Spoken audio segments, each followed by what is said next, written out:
বন্ধুরা, আজকে কোনো ব্লগ ভিডিও না, আজকে আমি তোমাদের কিছু কথা জানাবো। তো পুরো ভিডিওটা দেখো, তাহলেই তোমরা বুঝতে পারবে। আজকে আমি কোনো ভিডিও করিনি, কারণ সকাল থেকে আমার শরীরটাও খারাপ, তার সাথে সাথে মনটা তো খারাপই। মন আমার প্রায় দিনই খারাপ থাকে, অনেক চিন্তা ভাবনা করতে হয়, সারাদিন বাড়িতে থাকি। তো চলো মেন কথাতে আসা যাক। এরা আমার বোনের বিয়ে কেন হতে দিচ্ছে না, তোমাদের এই কথাটা বলছি। সেটা হচ্ছে কি, দেখো, বোনের বিয়ের সম্বন্ধে তোমাদের এখন আমি কিছু বলি না অনেকগুলো কারণের জন্যই বলি না।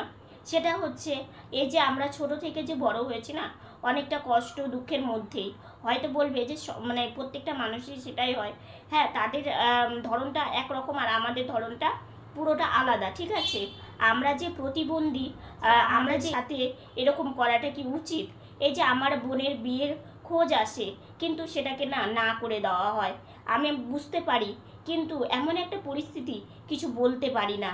কারণ আমি ঘরে বসে কিন্তু আমি সব কিছু বুঝতে পারি যে এটা হচ্ছে, এটা করছে, কিন্তু বুঝতে পারা সত্ত্বেও আমি কিছু বলতে পারি না। এই যে আজকে আমরা প্রতিবন্ধী হয়েছি, আমরা কারো কোনো কাজে লাগবো না, প্রথমত এটা একটা। তার মধ্যে হচ্ছে কি বলতো, আমাদের সাথে কথা বললে সম্মানে লাগবে, এই ধরনের ক্ষেত্রেই অনেক সময় আমাদের সাথে কথা বলে না। তো তাতেও আমাদের কোনো দুঃখ নেই। একটা কথা কি, দেখো, আজকে আমার বোনের যে খোঁজগুলো আসে, তারা যে ফিরে যায়, কিংবা তাদেরকে যে না করা হয়, আমি ছোটো থেকে জেনে এসেছি যে বিয়ের কাজ করে দেওয়াটাই বেশি ভালো, দুজনকে মিলে দেওয়াটাই বেশি ভালো। সেটা যখন ভেঙে দেয়, তখন এটা যে কত একটা খারাপ কাজ, সেটা সে বুঝতে পারে না। কিন্তু দেখো, আমরা তো জানি যে ওপরে আমার ভগবান আছে, উনি সব দেখছে, উনি সব বুঝতে পারছে যে প্রতিনিয়ত আমাদের সাথে কী হচ্ছে, কীভাবে আমাদের দিন যায়, ঠিক আছে। তো সেইগুলো আমি নিয়ে সবসময় খুব একটা টেনশনে থাকি। আজকে দেখো, আমরা ছোট থেকে যে এত কষ্ট করি, এত কিছু করি, তবু কেন জানি প্রত্যেকটা কাজে এত বাধা, এত বিপত্তি আসে।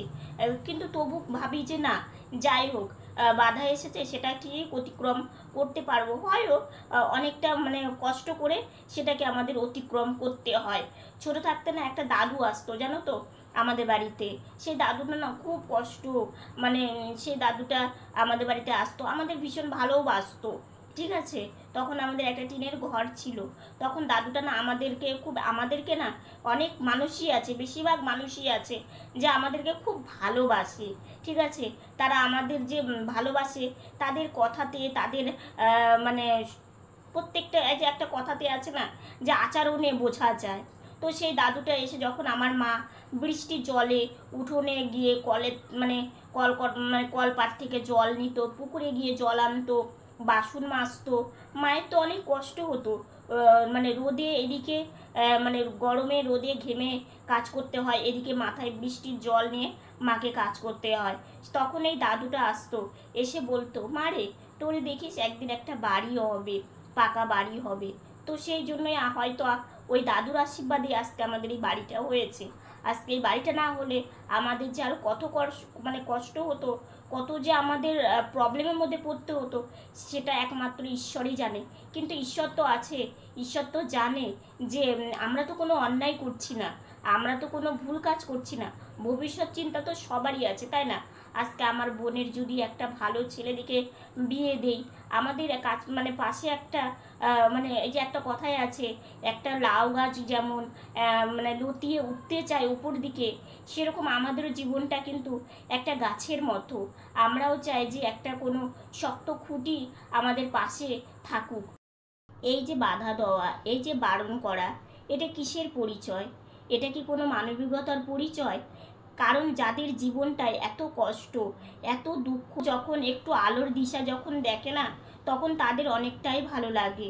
কিন্তু বলতে কিছুই পারছি না। আমি শুধু মনে মনে একটা কথাই ভাবি, যে আমার উপরে ভগবান আছে, ভগবান সত্যের বিচার একদিন না একদিন করবেই। আজকে কষ্টে আছি, হয়তো আজকে আমার এই কাজটা হতে দেওয়া হচ্ছে না, এই কাজটা মানে করতে দেওয়া হচ্ছে না, কিন্তু ভগবান যদি চায় না একদিন সেই কাজও ঠিকঠাক হবে।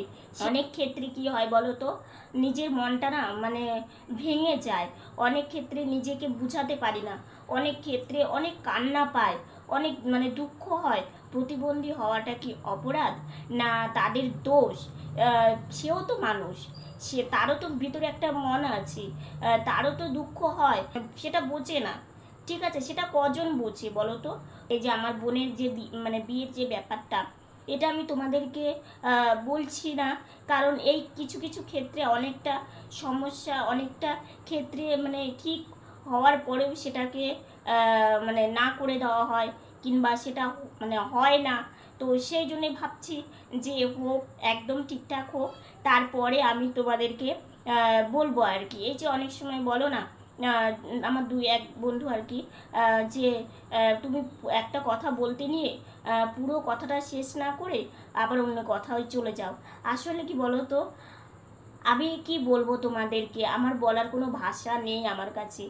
কারণ আমার যে মানে আমি যে ঠিক আছে, আমার যে কতটা চিন্তা, কতটা মানে কষ্ট, আর কতটা যন্ত্রণা, আমি তোমাদেরকে বলেও বুঝাতে পারবো না। সত্যি আমি তোমাদেরকে বলেও বুঝাতে পারবো না যে আমি কি দিয়ে মানে কিসের মধ্যে দিয়ে দিন পার করি, কিসের মধ্যে দিয়ে আমাদের দিনটা কাটে।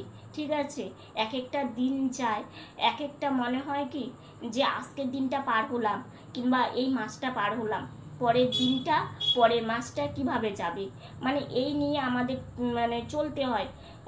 এই যে দেখো, শরীর খারাপ, শরীর ভালো, এগুলো তো আছেই, সেটা সবার ক্ষেত্রেই আছে। কিভাবে ওষুধ আনবো, কিভাবে কি করব, সেগুলো তো আছেই। উপরন্তু যখন এই চাপগুলো না আসে না, তখন না ভীষণ কষ্ট হয়, জানো তো, যে আমি কি বলছি কি করছি, আমার অনেক সময় সেটাই হয়তো মানে ভুলে যায়। এরকমও আমার হয়। ওই যে একটা কথাতে আছে, অত্যাধিক চাপ আর অত্যাধিক টেনশন নাকি করতে নেই। একটা ডাক্তারবাবু ছিল, আমাদেরকে ভীষণ ভালোবাসতো, তার জন্যই আজকে আমরা এতটা বড় হতে পেরেছি। তার ভালোবাসা, তার মানে তার অনেকটাই আমাদের উপরে মানে আমাদেরকে দেখেছে জন্য, তার জন্য অন্তত আজকে আমরা এই জায়গাটাতে আছি। উনি শুনে এতটা খুশি হয়েছে যে যাক শম্পা, তুমি যে এই কাজটা করছো, কিংবা তুই যে এই কাজটা করছিস, তোরা যে মানে এর মধ্যে আছিস, সেটা আমি ভীষণ খুশি হয়েছি। কিছু মানুষ আছে আমাদেরকে কিন্তু খুবই ভালোবাসে, কিন্তু দেখো এদের জন্য আমার বোনের বিয়েটা হচ্ছে না। কিন্তু আমি জানি আমার মানে উপরে ভগবান আছে। একটা কথায় কি বলতো, আমাদের যে ভালো করে না, তাদের কিন্তু ভালোই হয়, এটা আমি জানি। আর যারা আমাদের পিছন থেকে আমাদেরকে মানে কি বলবো, কষ্টের দিকে ঠেলে দেওয়া, কিংবা আমাদের যন্ত্রণা দেওয়া, তাদের ঠিক একদিন ভগবান তাদের সেই ফলটাও তাদেরকে নিশ্চয়ই দিবে, এটা আমার বিশ্বাস। কিন্তু আমি না এখন আর মুখ বুজে থাকি না। ঠিক আছে, আমার যেটা মনে হয়, যেটা বলার দরকার, কিংবা এটা না বললে হবে না, সেটা আমি মানে হ্যাঁ, তাকে অসম্মান করে না। একটা কথাই আমি ছোট থেকে শিখেছি, বড় হোক ছোট হোক, সম্মান দিয়ে কথা বলো। সে তোমার সাথে যাই করুক না কেন, ওপরে তো ভগবান আছে, আমি তো আমার বিচার করার মালিক নই। ঠিক আছে, তো সেটাই আমি ছেড়ে মানে ভগবানের উপরই সব কিছু ছেড়ে দিয়েছি।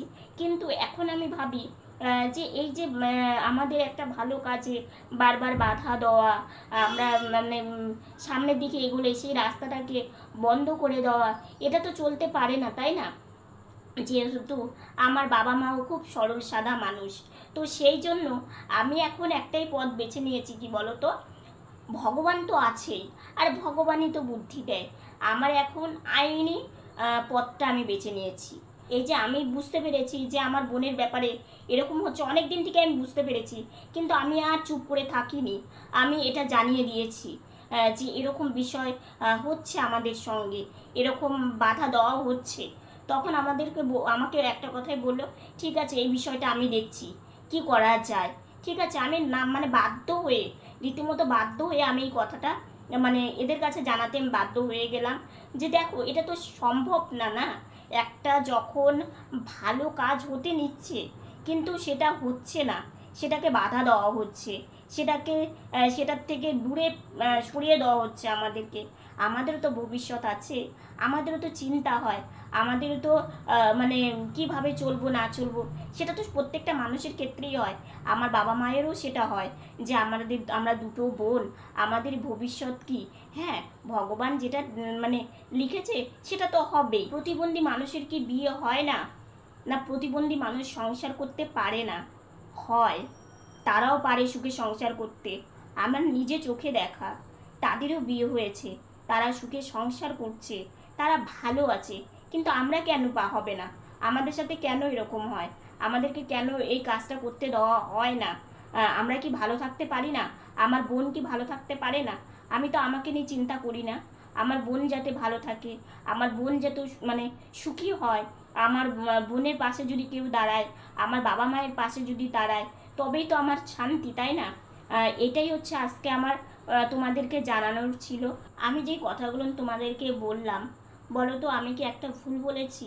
হ্যাঁ, যদি এই ভুল বলে থাকি তাহলে আমি তোমাদের কাছে ক্ষমা চাইছি। আমাকে ক্ষমা করে দিও যে আমি এই কথাগুলো ভুল বলেছি আর কি।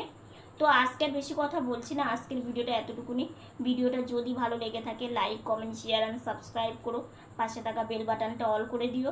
তো বন্ধুরা তোমরা ভালো থেকো, সুস্থ থেকো, সাবধানে থেকো। নতুন ভিডিও নিয়ে খুব তাড়াতাড়ি তোমাদের সামনে আসছে।